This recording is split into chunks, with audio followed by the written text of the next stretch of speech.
Hello guys, I am your storyteller Ivan Devil 03 और आज मैं आपके लिए लाई हूँ एक बहुत ही विख्यात और प्रचलित कहानी, संगीत सम्राट तानसेन की कहानी। संगीत के सम्राट तानसेन, क्या आप उनकी प्रचलित कहानी को जानते हैं? यदि नहीं तो आज हम आपको उनके जीवन के सबसे महत्वपूर्ण अध्याय, उससे पहले हम आपको संगीत और अध्यात्म के बीच का संबंध के विषय में बताते हैं। संगीत का जिक्र वेदों में भी है, जिसमें स्तुति, मंत्र, ईश्वर को स्मरण और उन्हें पुकारे जाने का वर्णन है।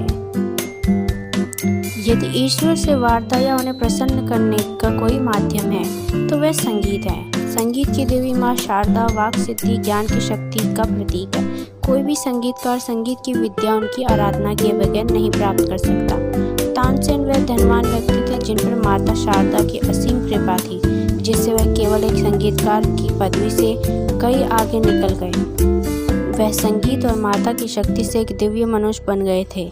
उनकी भक्ति की शक्ति की कहानी जो कुछ ऐसी है। उस समय तानसेन के दिव्य रहस्यमय जादुई संगीत की चर्चा चारों ओर थी और वह राजा अकबर के 9 रत्नों में से गिने जाते थे।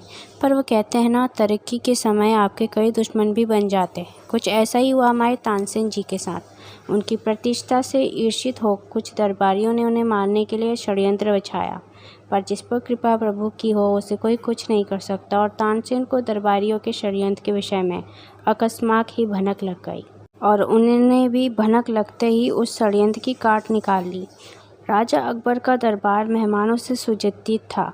तानसेन अपने संगीत आसन पर विराजित थे। दरबार के उनके प्रति ईर्ष्या रखने वाले मन में ख्याली पुलाव बनाए बैठे थे। जो ही तानसेन का संगीत समाप्त हुआ, दरबार में उपस्थित उनके दुश्मनों ने अकबर से कहा, महाराज, आप व्यर्थ ही तानसेन जी की प्रशंसा करते हैं। ऐसे गीत तो कोई भी गा लेगा, इसमें कोई बड़ी बात नहीं, बल्कि इससे अच्छा गीत तो हमारे तबेले की बकरियां गा लेती है।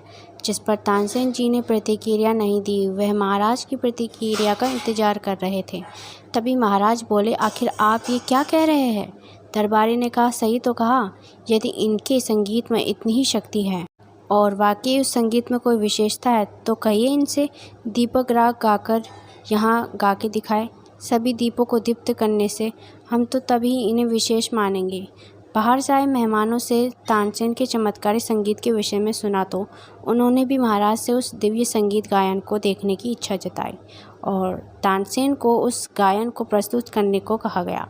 तानसेन जी ने इस पर हामी भर दी, जिससे उनके दुश्मन ये सोचकर खुश होने लगे कि अब तानसेन दीपक राग गाएंगे और उनके उस दीपक राग गाने से ताप से जलकर वह मर जाएंगे। उनके मन में जैसे खुशियों की बहार आ गई। वह कहने लगे, बड़ा गर्व था ना अपने संगीत पर, आज यही संगीत उसका काल बन जाएगा।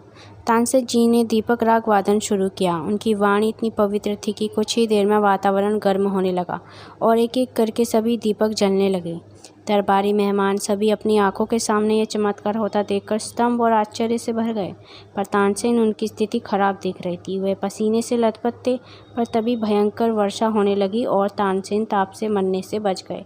अब उनकी कृति सदैव के लिए बढ़ गई। जब वह घर गए तो उन्होंने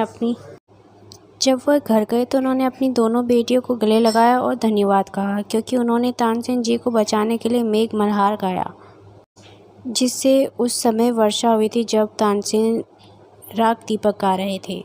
ये राग दीपक के प्रभाव से बचने के लिए तानसेन की एक योजना थी जो उन्होंने अपनी पुत्रियों के साथ मिलकर बनाई थी, दरबारियों की षड्यंत्र को काटने के लिए।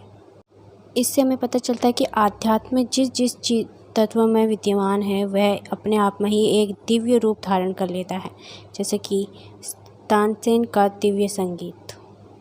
मैं उम्मीद करती हूँ कि तानसेन जी के जीवन की और आध्यात्म का इससे संबंध आपको काफ़ी रोचक और अच्छा लगा हो।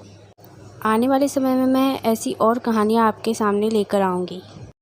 तो आपको अगर मेरी कहानी अच्छी लगी हो तो लाइक, शेयर एंड सब्सक्राइब कीजिएगा। कहानी सुनने के लिए आपका धन्यवाद।